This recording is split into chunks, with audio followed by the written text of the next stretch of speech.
The office was empty now. Ambassador Kel Vasquez stood in the doorway and looked at the room one last time. The shelves were bare. The drawers were clean. The pictures of Earth that had once hung on the walls were packed away in a box that was already on its way to a ship. All that remained was a single data pad sitting in the center of the desk. On it was one word: enough. Kyle did not look back as he walked out. His shoes made soft sounds on the polished stone floor of the hallway. Other offices along the corridor were also empty. The lights inside them had already been turned off. The human section of the Galactic Council station was going dark, one room at a time, like stars winking out at the edge of the sky. No one stopped him. No one noticed. That was the funny thing about humans on Nexus Primus.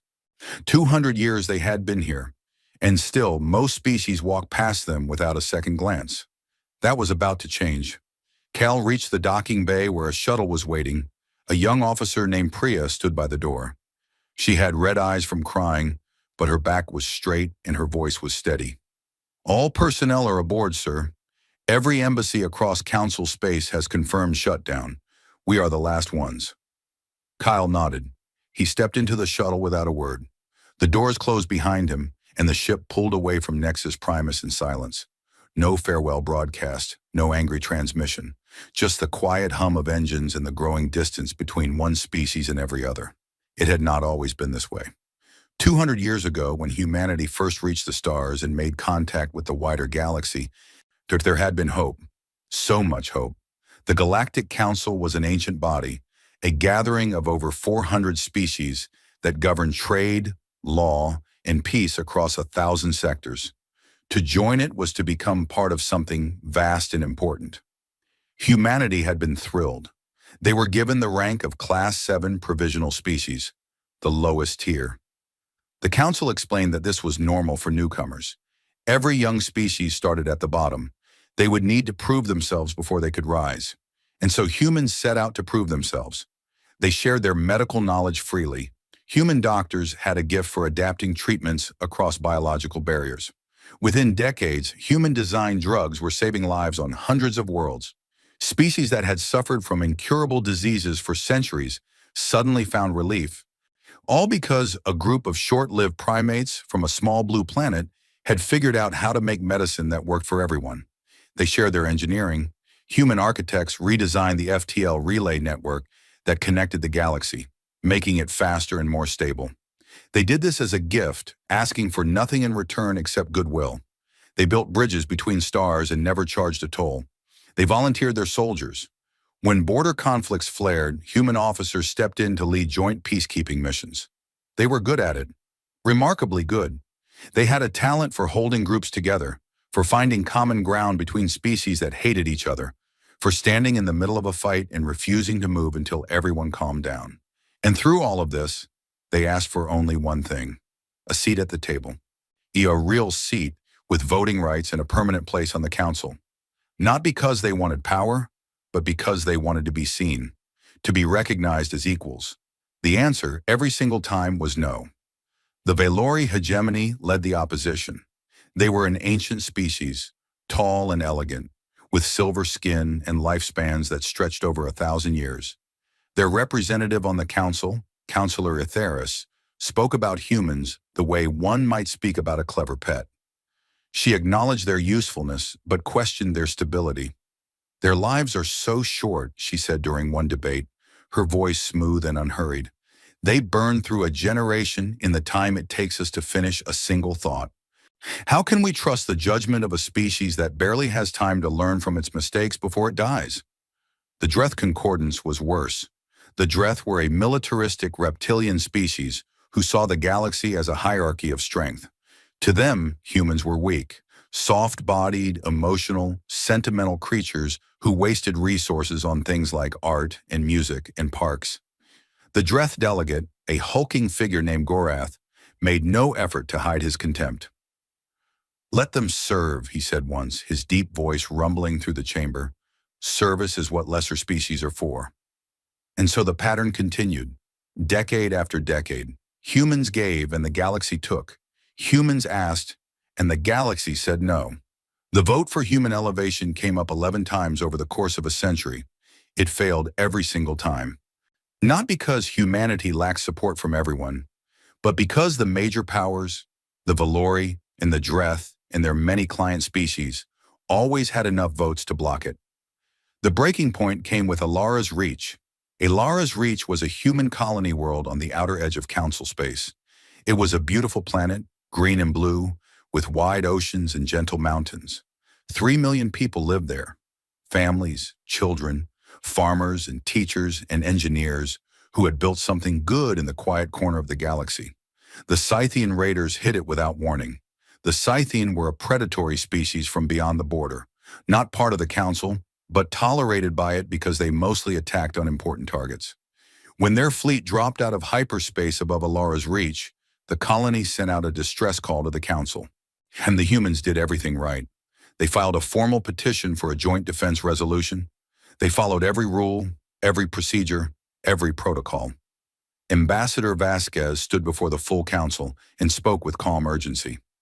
3 million of our people are under attack right now, he said. We are asking for help, not as a favor, not as charity, as members of this community who have bled for every species in this room. The Valori abstained from the vote. The Dreth voted against it. The smaller species, terrified of angering either power, followed their lead. The resolution failed. Humanity fought alone. Their fleet raced to Alara's Reach and engaged the Scythian in a brutal battle that lasted 9 days. They won. They drove the raiders back. But the cost was enormous. 40,000 civilians dead. An entire fleet group destroyed. Cities burned to ash on a world that had once been a paradise. The council sent a message of condolence. 3 sentences long. It was read aloud in the chamber by a junior clerk because none of the senior counselors could be bothered to deliver it personally.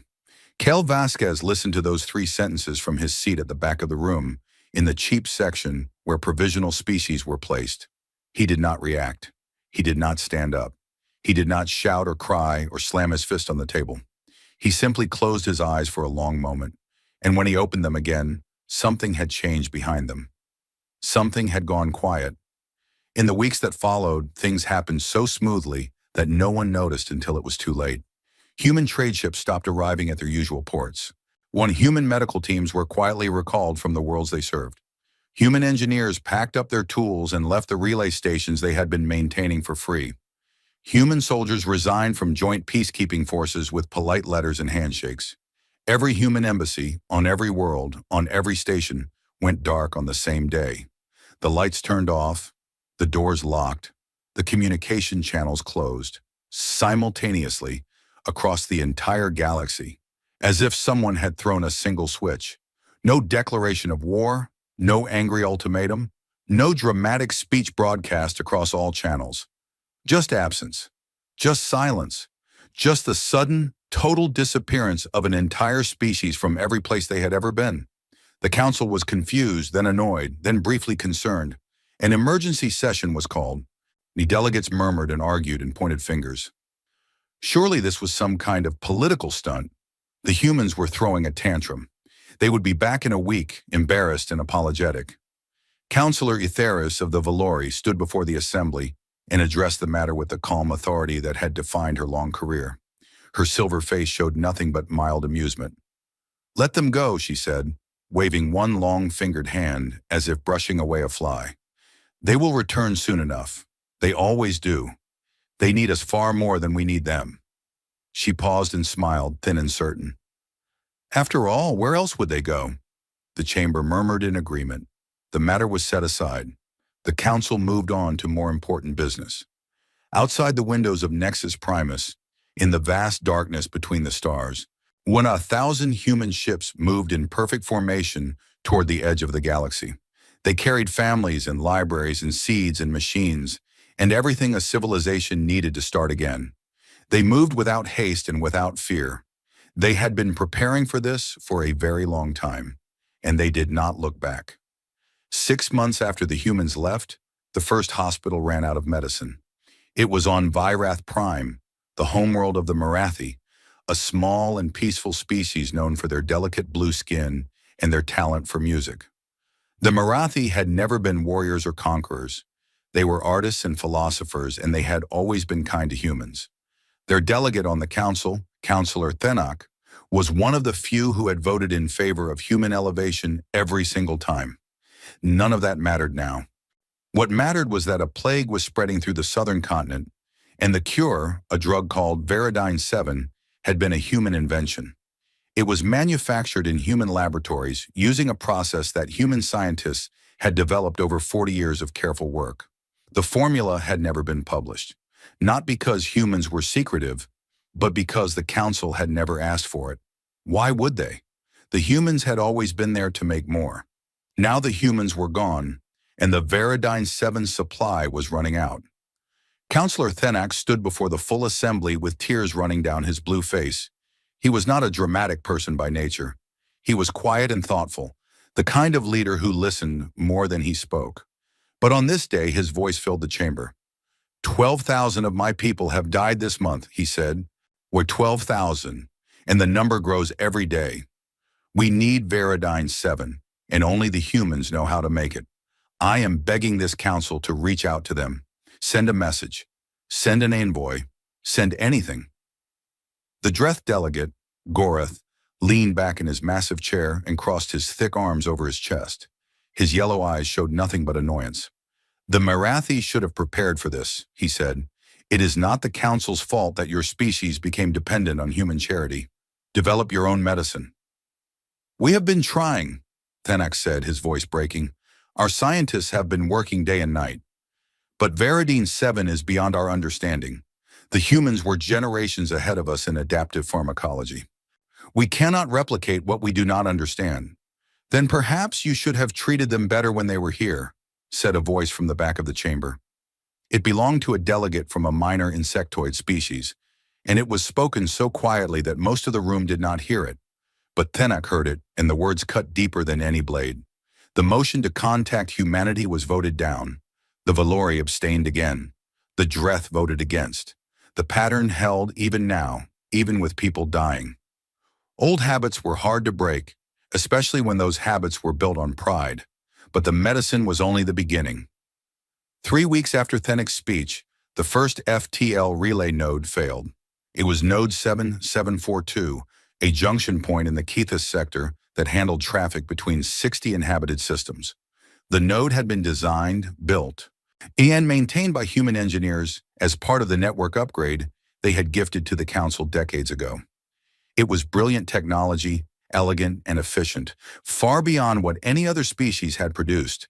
It was also completely beyond what any other species could repair. When Node 7742 went offline, travel times in the Kethis sector jumped from hours to weeks.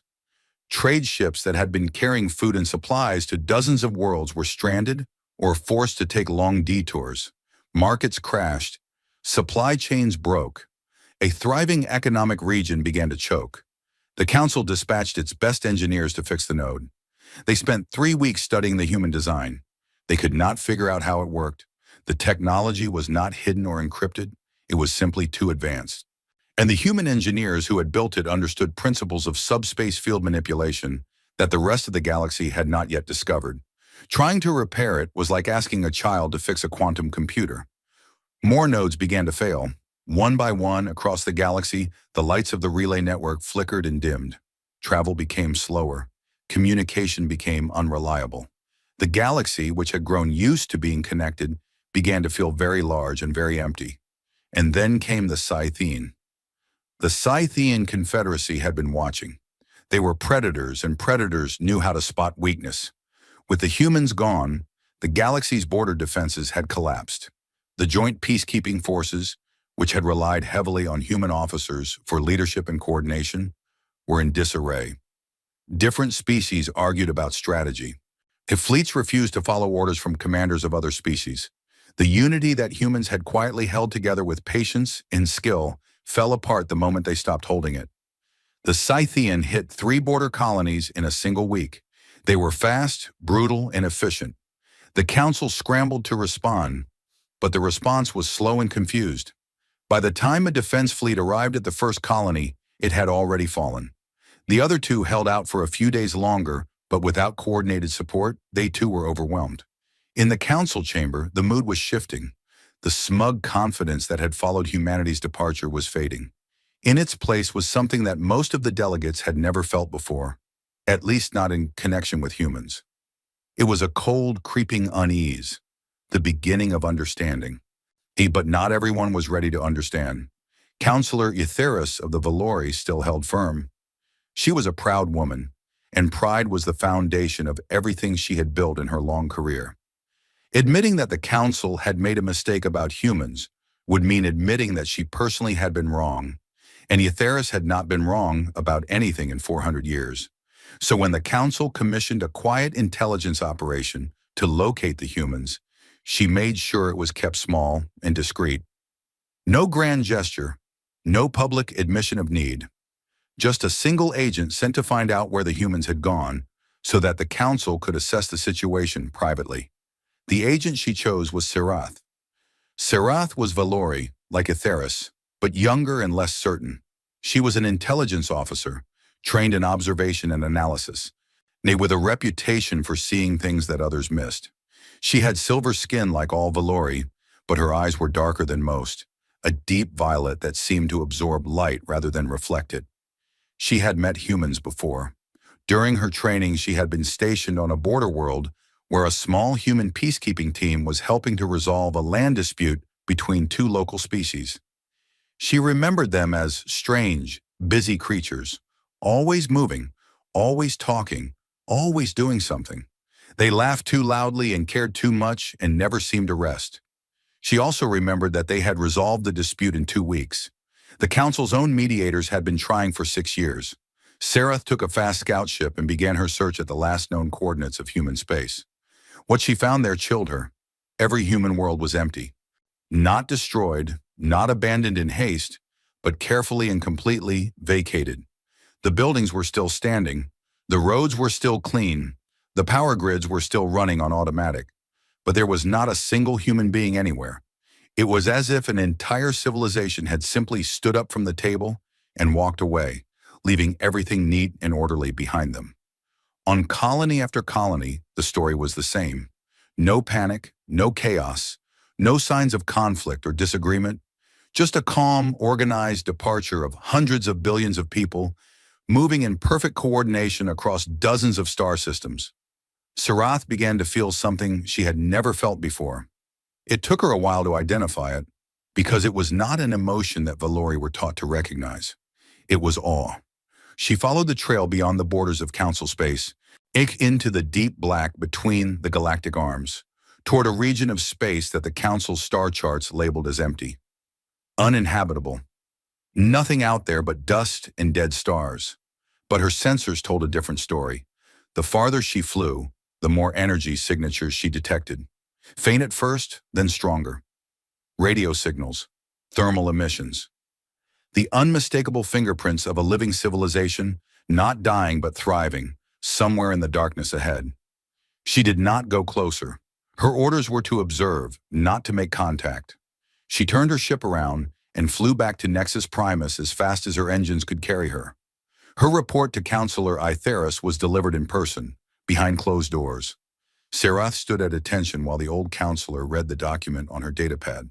She watched Etheris's silver face carefully and saw something she had never seen there before. A flicker, a tiny crack in the mask. They planned this for years, Serath said, possibly decades. The logistics of moving that many people, that much infrastructure, to an uncharted region of space.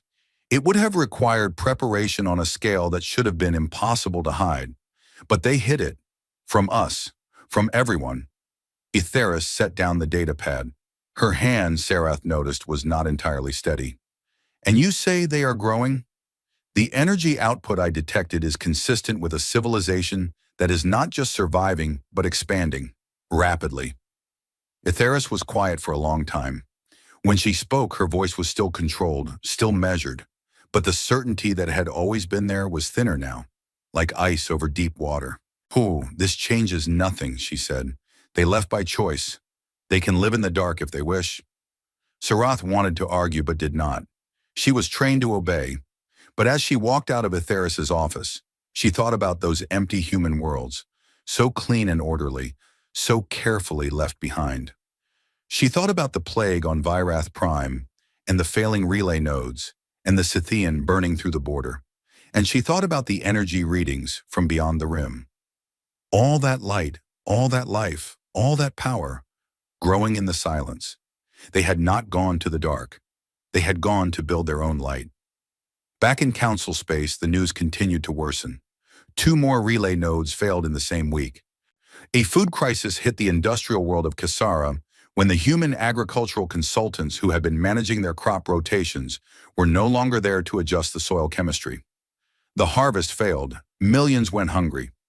On the floor of the council chamber, Councillor Thenek stood up again. This time he did not cry. His voice was flat and hard, the voice of a man who had run out of grief and found something colder underneath. The death toll on Virath Prime has reached 90,000, he said. I will not ask this council for help again. I can see that this body has no help left to give. I only want to say one thing, for the record. He looked around the chamber at the hundreds of delegates who would not meet his eyes. We deserve this, he said. Then he sat down. And the chamber was so quiet that you could hear the hum of the station's life support systems working away in the walls, keeping everyone alive. Everyone who was still there. 2 years after the humans left, the galaxy was falling apart. It did not happen all at once. It happened the way a building collapses when someone removes the support beams one by one. First a crack in the ceiling, then a groan in the walls, then a slow, terrible lean to one side, and by the time anyone thought to run, the whole structure was coming down. The translation network was the next thing to break. Most species in the galaxy did not speak the same language. They did not even think in the same way. Communication between them had always been handled by the Universal Translation Matrix, a vast system of algorithms and databases that could convert any known language into any other in real time. It was the invisible thread that held diplomacy, trade, and daily life together across 1,000 different worlds. It had also been a human creation. 40 years before the departure, a team of human linguists and computer scientists had rebuilt the translation system from the ground up. The old system, designed by the Vylori centuries ago, had been slow, clumsy, and prone to errors. The humans replaced it with something elegant and precise, a self-learning network that grew smarter with every conversation it processed. They released it as open-source software, free for anyone to use. The council adopted it without hesitation and without thanks. Now, without human engineers to maintain and update it, the system was degrading. And at first, the errors were small. A misplaced word here, an awkward phrase there. But language was a fragile thing, and small errors in translation could lead to enormous misunderstandings. The first serious incident happened between the Torvani and the Peleth, 2 minor species who shared a disputed border region. A trade agreement was being negotiated, and the translation matrix rendered a Torvani word meaning shared access as a Peleth word meaning unconditional surrender. The Peleth delegation walked out of the talks in fury. Within a week, both species had mobilized their fleets. It took the council 3 months to calm the situation down.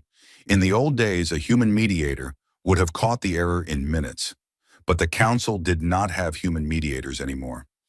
It did not have human doctors or human engineers or human farmers or human soldiers. It did not have humans at all. And with each passing month, the full weight of that absence pressed down harder on a galaxy that had never bothered to notice how much it was being carried. The food crisis spread. Alara's reach had been a warning, but no one had paid attention. Now the same story played out on world after world. Human agricultural scientists had been working across the galaxy for decades, quietly optimizing food production for alien biospheres. They understood soil chemistry, weather patterns, crop genetics, and ecological balance in ways that other species did not. They had been doing this work for free as part of their endless effort to prove their value to the council. Without them, when harvest failed on 12 major agricultural worlds in a single growing season, famine spread across 3 sectors. The council tried to organize a relief effort, but the broken relay network made transportation slow and unreliable. Food rotted in cargo holds while people starved on the other side of a failed relay node. And through it all, the Scythian kept coming. The Scythian Confederacy had gone from raiding border colonies to launching full-scale invasions. They smelled blood. The Council's military response was a disaster. Different species sent their own fleets but refused to coordinate with each other. The Dreth insisted on commanding every operation and then made tactical decisions based on brute force rather than strategy. The Valori contributed ships but held them in reserve, unwilling to risk their expensive vessels on what they considered someone else's problem. The Battle of Korath Nebula was the breaking point. The Council assembled its largest fleet in a century, 12,000 warships from 40 different species, to confront the Scythian armada in the dense gas clouds of the Korath Nebula. On paper, it was an overwhelming force. In reality, it was a mess. There was no unified command structure. Fleets communicated on different frequencies. Attack plans were drawn up and then redrawn, and then argued about until the Scythians struck first. The battle lasted 6 hours. When it was over, 8,000 council ships had been destroyed. The Scythian lost 400. It was not a defeat. It was a slaughter. The news hit the council like a physical blow. In the chamber on Nexus Primus, my delegates sat in stunned silence as the casualty reports came in. For the first time, many of them began to understand something that they had refused to see for 200 years. Human officers had led every successful joint military operation in living memory, not because humans were the strongest fighters or had the best ships, but because they had a gift that no other species seemed to possess. They could make different people work together. They could stand in a room full of species that distrusted each other and somehow, through patience and stubbornness and an almost irrational belief in cooperation, get them all pulling in the same direction. Without that gift, the Council's military was just a collection of separate armies wearing the same badge. And separate armies did not win wars. The Dreth Concordance, while humiliated by the defeat at Korath, tried a different approach. If they could not beat the Scythian with ships, they would beat them with technology, specifically with human technology. A team of Dreth engineers was dispatched to one of the failing relay nodes with orders to reverse engineer its design and learn its secrets. They failed, badly. The lead engineer, a Dreth named Vorash, was brilliant by his species standards. He had spent his career building warships and weapons. But the human relay node was nothing like a weapon. It was subtle and complex in ways that Dreth engineering did not account for. It did not overpower the laws of physics. It danced with them. It used principles that Vorash had never encountered, and when he tried to apply Dreth methods to a human problem, the results were catastrophic. The cascade failure knocked out every relay node in the Tessari sector. 14 star systems went completely dark. No communication, no travel, no contact with the outside galaxy. For 3 months, an entire region of space was simply gone, cut off from everything, as if it had never existed. When communication was finally restored through emergency backup channels, the Council learned that 2 of the 14 systems had experienced severe food shortages during the blackout. One colony had nearly collapsed into civil war. The death toll was in the tens of thousands. Counselor Etheris, alone in her private chambers, sat in the dark and read. She had begun doing this weeks ago, going through the Council's records year by year, document by document, tracing the full history of humanity's time among the stars. When what she found there kept her awake at night. It was not just medicine and engineering and military service, it was everything. Humans had been involved in everything. They had written educational curricula for species that could not afford their own schools. They had designed water purification systems for worlds with contaminated oceans. They had created art programs and music exchanges and cultural festivals that brought different species together. They had built parks and gardens on space stations so that people who lived in metal boxes between the stars could still see green things growing. They had done all of this while being treated as the lowest class of species in the Council. They had done it while being denied a vote. They had done it while being mocked and dismissed and ignored by the very people they were helping. And they had never, not once, demanded payment. Ithris found a recording buried deep in the archives. It was from 3 years before the departure. Ambassador Vasquez was standing at the podium in the Council chamber, speaking in support of the 11th motion for human permanent membership. His voice was calm. His face was tired but composed. He did not shout or beg. He spoke the way a man speaks when he knows he will not be heard, but says the words anyway because they need to be said. We do not ask to be thanked, he said. We ask only to be respected. We have given freely of everything we have, our knowledge, our labor, our blood. We have lost people defending worlds that are not our own. We have spent treasure building things that we will never use. We have done this because we believe in the idea of this council. If we believe that different species can come together and build something greater than any of them could build alone. He paused. His eyes moved across the chamber, and for a moment, just a moment, the tiredness showed through. If that belief is wrong, if this council cannot find room at its table for a species that has given everything and asked for almost nothing, then perhaps we have misunderstood our place here. The motion was defeated. 342 votes against, 1 vote in favor. Councillor Thanak of the Marathi alone. Ithris closed the recording and sat in the silence of her room. She pressed her long silver fingers against her eyes and stayed very still for a long time. When she finally took her hands away, her face was the same mask it had always been, but her eyes were different. There was something new in them, something that looked very much like doubt. In the council chamber, a new faction was forming. They called themselves the Reconciliation Coalition, and they were led by younger delegates, people who had grown up watching humans work alongside their own species, and who understood, better than the old guard, what had been lost. They were small in number, but growing fast. Every failing relay node, every famine, every military defeat added new members to their ranks. Their leader was a young Pelith delegate named Curie, who stood before the council and said what many were thinking, but few had the courage to speak aloud. "We did not lose the humans," she said. "We threw them away, and now we are drowning in the absence of everything they gave us. We can keep pretending that we are fine. We can keep telling ourselves that we do not need them. But the galaxy is dying, piece by piece, and the only species that knew how to hold it together is gone." She was shouted down by the Dreth, but this time, fewer voices joined the shouting. Far away beyond the edge of the galaxy, Sarath's sensors had picked up something new. She had been monitoring the rim from a safe distance, as ordered, tracking the energy signatures from humanity's new home. The readings had been growing steadily for months, but now there was a spike, a massive one. She ran the numbers 3 times to be sure. The energy output she was detecting was consistent with not just a civilization, but an expanding one. The kind of expansion that required new colonies, new stations, new infrastructure built at a speed that should not have been possible. Now, humanity was not just surviving out there in the dark. They were building something extraordinary. Sarath recorded her findings and encrypted them in a priority message to Counselor Ithris. She attached a single line of personal commentary, which was against protocol, but she no longer cared about protocol.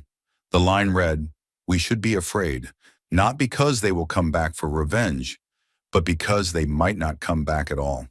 3 years after the departure, the Galactic Council voted to do something it had never done in its entire history. It voted to apologize. The Reconciliation Coalition had grown from a handful of young delegates into a genuine political force. Curie of the Pelith had proven to be a better organizer than anyone expected. She built alliances carefully, patiently, the way humans used to build things. And she did not demand or threaten. She simply kept pointing to the numbers, the death tolls, the failed harvests, the broken relay nodes, the Scythian advance, which had now swallowed 6 border systems with no sign of slowing down. The numbers did not lie. The resolution passed with a narrow majority. The Dreth voted against it, as they always did, but for the first time in 2 centuries, they did not have enough votes to block the motion. Gorath stormed out of the chamber, his heavy footsteps cracking the stone floor. The resolution authorized a diplomatic envoy to travel beyond the galactic rim, locate humanity's new civilization, and deliver a formal apology along with an offer of full permanent membership on the council with senior voting rights. Councillor Witheris voted in favor. She did not speak during the debate. She simply raised her hand when the vote was called and then lowered it again. No one in the chamber missed the significance of this. The most powerful Velori in the galaxy, the woman who had personally blocked human elevation for over a century, had just voted to bring them back. She offered no explanation. Her silver face was unreadable. Sarath was chosen to lead the envoy. She was given 5 ships and a crew drawn from a dozen different species. Her orders were simple: find the humans, deliver the apology, bring back an answer. The journey beyond the rim took 3 weeks. The space out there was different from anything Sarath had experienced. Council space was mapped and charted and busy with traffic. The space beyond the rim was vast and silent and dark, filled with dust clouds and dead stars, and the kind of emptiness that made you feel very small. But the deeper they went, the less empty it became. The first sign was the beacons, small, elegant devices floating in the void, broadcasting simple navigational data on an open frequency. They were not hidden, they were not guarded, they were just there, like signposts on a road, guiding anyone who came this way toward their destination. The humans had left the door open. Then came the wormholes. Sarath had studied theoretical physics at the Valori Academy, and she knew that artificial wormhole generation was considered impossible by every major scientific body in the galaxy. The energy requirements alone were beyond anything the Council could produce. And yet here they were, stable, perfectly formed tunnels in the fabric of space, connecting star systems that were light years apart. Her science officer ran the sensor readings 4 times and then sat back in his chair and stared at the screen in silence. The technology was not just advanced, it was revolutionary. It was the kind of leap that changed everything. They passed through the first wormhole and emerged in a star system that took Sarath's breath away. There were 7 planets, and every single one of them was alive. Not just colonized, but alive, in the way that a garden is alive, tended and cared for, and growing. She could see cities on the surfaces, not the ugly industrial sprawls that covered most council worlds, but something different. Something that blended with the landscape instead of crushing it. Towers that curved like trees, buildings covered in green growing things, rivers that wound through the streets like veins through a body, orbital stations hung in the space between the planets, enormous structures, some of them the size of small moons, glittering with lights and bustling with activity. Ships moved between them in organized streams, thousands of vessels going about their business with the easy confidence of a civilization that had found its footing. And this was just one system. Her sensors told her there were dozens more, all connected by the wormhole network, all thriving. The human border patrol found them before they had gone much further. 3 sleek ships dropped out of a wormhole ahead of them and took up formation around the envoy. They were fast and graceful, with smooth lines and no visible weapons, though Sarath suspected the weapons were there, just hidden. Humans had always been clever about hiding things. A comm channel opened. A young woman's face appeared on screen, brown-skinned and dark-eyed, wearing a simple uniform with no medals or decorations. She smiled politely. "Welcome to the Terran continuity," she said. "You're the Council envoy. We've been expecting you." Sarath blinked. "You knew we were coming?" "We've been monitoring Council space since we left. We knew you'd send someone eventually. It just took longer than some of us expected." There was no bitterness in her voice, just a statement of fact. "Please follow us. Director Okafor is looking forward to meeting you." They were escorted through 3 more wormholes to a world that the humans called New Geneva. It was the capital of the Terran continuity, and it was the most beautiful planet Sarath had ever seen. She had visited many worlds in her career. She had walked the crystal spires of the Valori homeworld and sailed the floating cities of the Peleth archipelago. But New Geneva was something else entirely. It was not beautiful in the way that a monument is beautiful, grand and cold and meant to impress. It was beautiful the way a home is beautiful. Warm, comfortable, loved. The city where they landed had wide streets lined with trees from 100 different worlds. Children played in parks where the grass was green and the sky was blue and the air smelled like flowers. There were schools and libraries and music halls and markets where people bought food that had been grown in soil, not manufactured in machines. There were old people sitting on benches watching the world go by, and young people laughing and talking and living their lives without fear. It looked like what the Council had always promised to be, but never was. A place where different beings could live together in peace and plenty. Director Lena Okafor met them in a building that served as both a government center and a community hall. She was a tall woman in her 50s with short gray hair and kind eyes and hands that looked like they had done real work. She shook Sarath's hand firmly and led her to a simple room with large windows that overlooked a garden. "I know why you're here," Okafor said, settling into a chair across from Sarath. "The council wants us to come back." Sarath nodded. She opened her diplomatic case and placed the formal documents on the table between them. The apology, the offer of full membership, the senior voting rights. And Okafor read them carefully. She took her time. When she was finished, she set the documents down and looked out the window for a long moment. "It's a good offer," she said. "Better than anything we were ever given before. I appreciate that." "Then you'll accept?" Sarath asked, and she was surprised to find that she wanted the answer to be yes. Not for the council's sake, but because she had seen this world and these people, and she did not want the distance between them to remain. Okafor smiled, but it was a sad smile. The kind of smile that carried weight. "I need to explain something to you," she said. "Something that the council never understood about us. And I think you need to hear it if any of this is going to make sense." She leaned forward. "We didn't leave because of one thing. It wasn't just Alara's reach. Though that broke something in us that I'm not sure will ever heal. It was everything. It was 200 years of giving everything we had and being told it wasn't enough. It was watching our people die defending worlds that wouldn't even vote to help us. It was standing in that chamber year after year, asking for a seat at the table, and being told that our lives were too short, our emotions too strong, our nature too unstable." Her voice was steady. There was no anger in it. That was the thing that struck Sarath most. There should have been anger. Any other species would have been furious. But Okafor spoke the way a person speaks about a wound that is healed but left a scar. "We saw the writing on the wall decades before we left. We knew the council would never accept us as equals. And we realized that if we stayed, we would be slowly drained. Our knowledge, our labor, our blood, taken and used and never valued, until one day there would be nothing left of us but a footnote in someone else's history." She paused. "So we made a plan. Project Exodus. 30 years of preparation. We mapped the space beyond the rim. We developed new technology in secret. We built the infrastructure for a new home. And when the time came, we left. All of us. Together." "Without saying a word," Sarath said softly. "What was there to say?" Okafor replied. "We had said everything. We had begged and argued and pleaded and presented evidence and made our case 1,000 times. No one listened. So we stopped talking and started building." She looked at Sarath with those kind, tired eyes. "We didn't leave because we hated you. And we left because we loved ourselves enough to stop letting you take us for granted." The words hung in the air between them.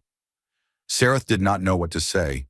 In her entire career as an intelligence officer, she had never been at a loss for words. But sitting across from this woman, in this room, on this world that humans had built from nothing in just 3 years, she found that all of her training and all of her cleverness had nothing to offer. "I will bring your offer to our parliament," Okafor said. "They will decide. That's how we do things here. Not with councils and hierarchies and class systems. With votes.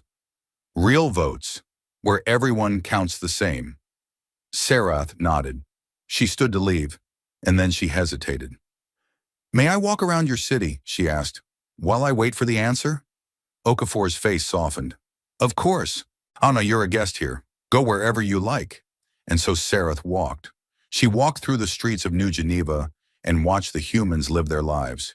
She saw a school where children of different human races sat together learning science and art and history. She saw a hospital where doctors treated patients with technology that made council medicine look primitive.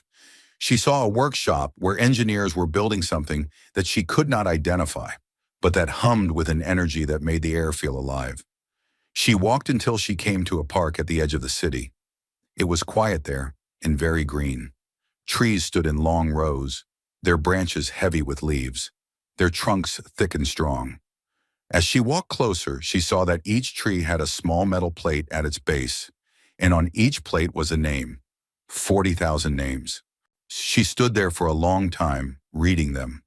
A man walked past, middle-aged, with a child holding his hand. The child was eating something sweet and sticky and did not care about the trees. But the man looked at Sarath and seemed to understand what she was feeling. Alara's reach, he said quietly. 40,000 names, one tree for each person we lost. Sarath looked at the forest of the dead and felt something break open inside her chest.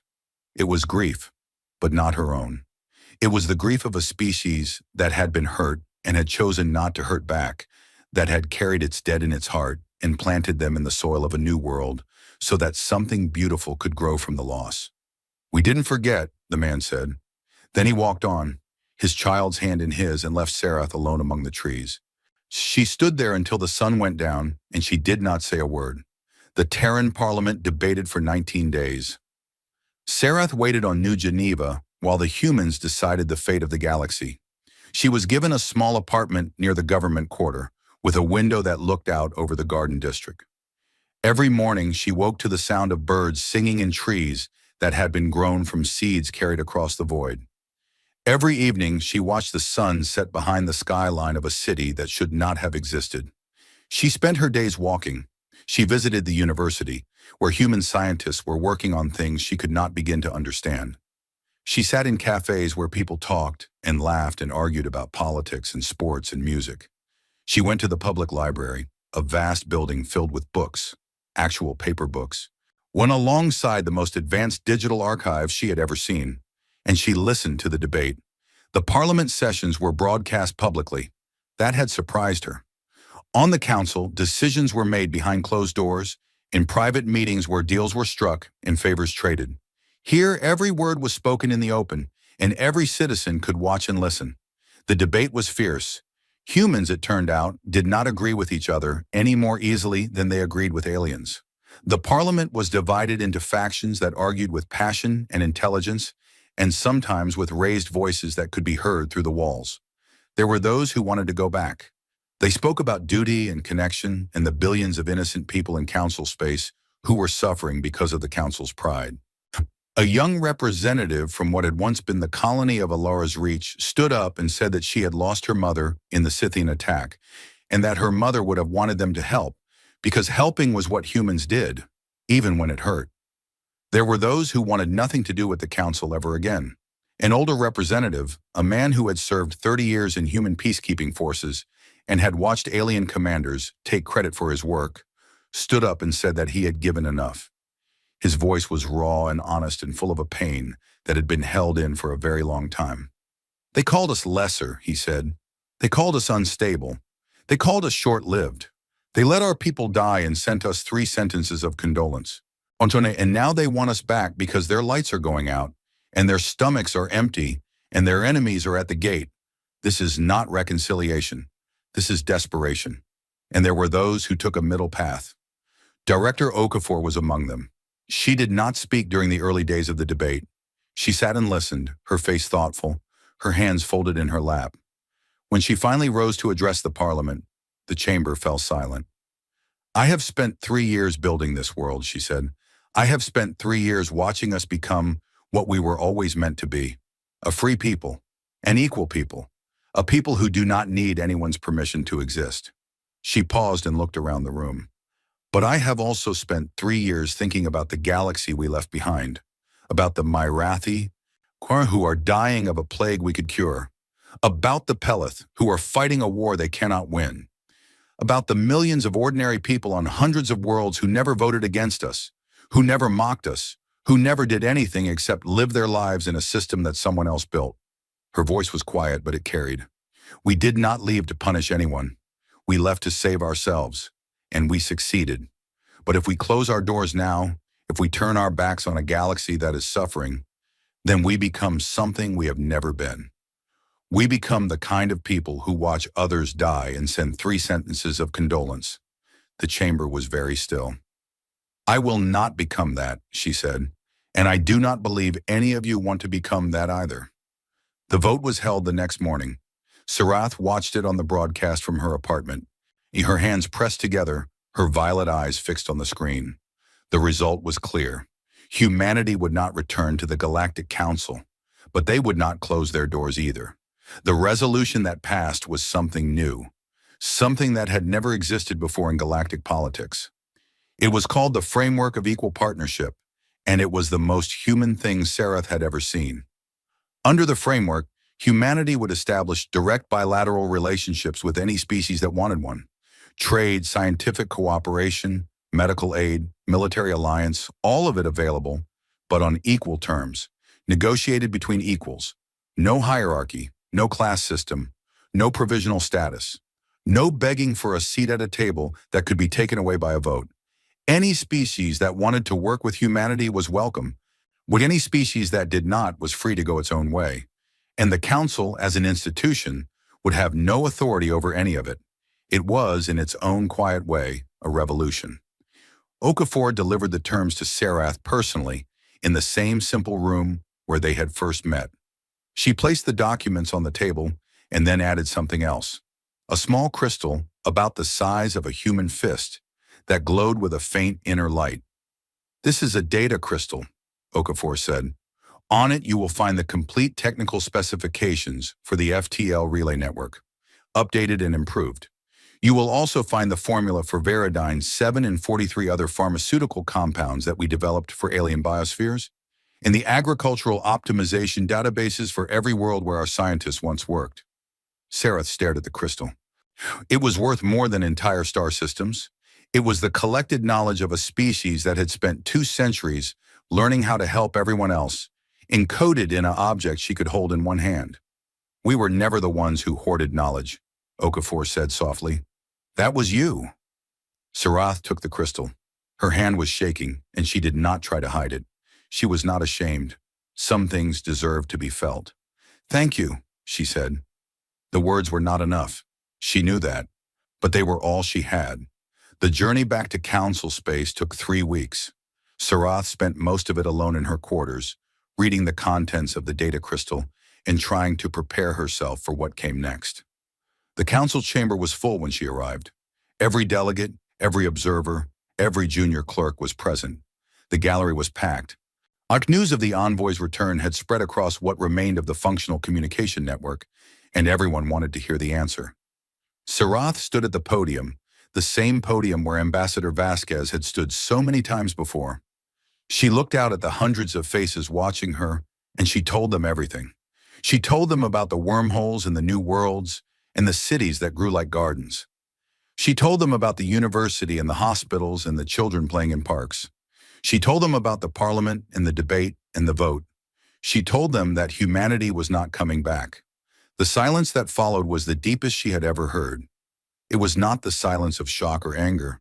It was the silence of understanding. And the silence of a room full of people who had just been told a truth they already knew but had not been ready to hear. Then she told them about the framework of equal partnership. She told them about the data crystal. She held it up so that the light caught it, and it glowed in her hand like a small star. "They are offering us everything they ever gave us, and more," she said, "but they will not give it to this council. They will give it to us, species by species, as equals. They will not submit to a body that spent 200 years treating them as less than what they are." She set the crystal on the podium. "This is more than we deserve," she said, "and every person in this room knows it." Councillor Etheris stood.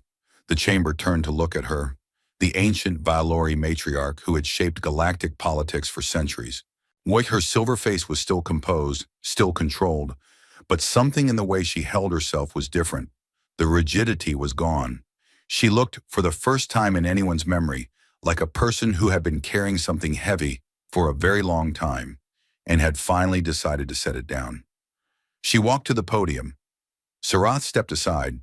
Itheris looked out at the assembly, and when she spoke, her voice was not the voice of a politician. It was the voice of a woman who had finally run out of excuses. "When the humans left," she said, "I told this council that they would come back.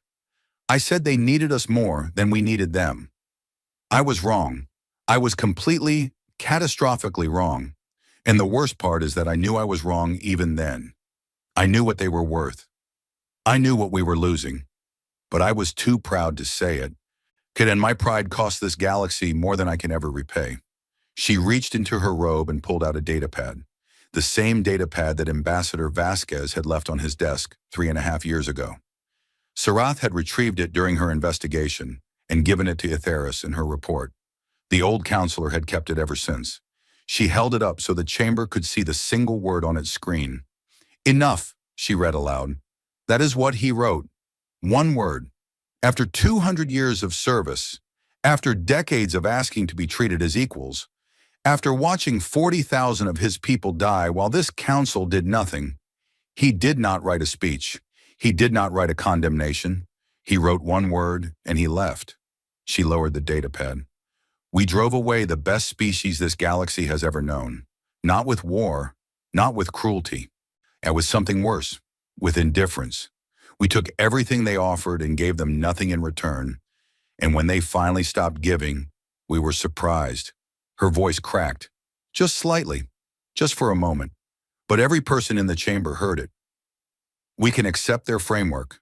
We can begin to build something better. But let no one in this room pretend that we are being generous. We are being given a second chance by people who owe us nothing, and we should spend the rest of our lives being grateful for it." She sat down. The chamber erupted.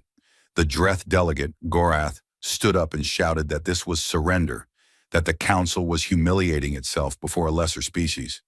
But his voice was lost in the noise. Other delegates were standing, not to argue but to agree. The Reconciliation Coalition surged forward.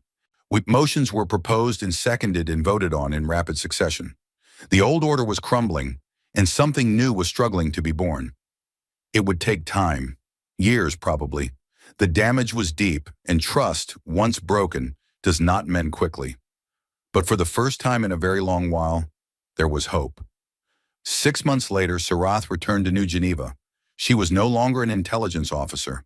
She was the Council's first official liaison to the Terran continuity, a position that had not existed before and that she had volunteered for without hesitation. The first formal trade summit was being held in the government quarter, and delegates from 30 species had made the journey through human wormholes to attend. The atmosphere was cautious but warm. People were trying. That was what mattered. After the opening ceremony, Hunter Sarath stepped outside for air. She found herself walking, as she always did on this world, toward the memorial park. The trees had grown since her first visit. They were taller now, their branches wider, their roots deeper in the soil. 40,000 trees for 40,000 names, growing strong in the sunlight of a new world. Director Okafor found her there. She walked up beside Sarath and stood quietly, looking at the trees. "The summit went well," Sarath said. "It's a start," Okafor replied. They stood together in comfortable silence. Around them, the park was alive with people. Delegates from different species walked the paths between the trees, reading the names on the metal plates, some of them stopping to touch the bark as if they could feel something in the wood that words could not express.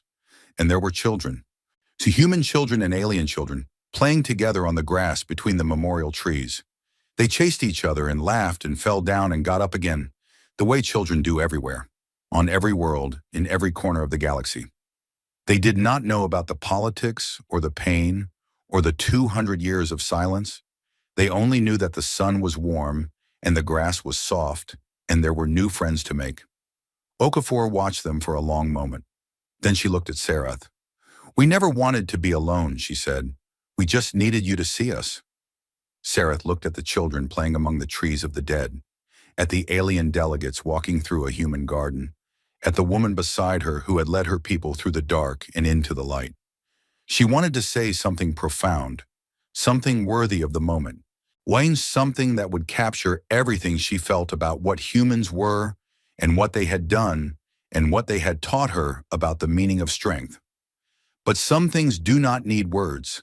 Some things are better left in silence, where they can grow, like trees, with roots that go deep and branches that reach toward the sky. She nodded, and that was enough. Above them, the stars shone down on a galaxy that was learning, slowly and painfully, and for the first time, to listen. The galaxy had spent centuries speaking over humanity. It took their silence to finally be heard.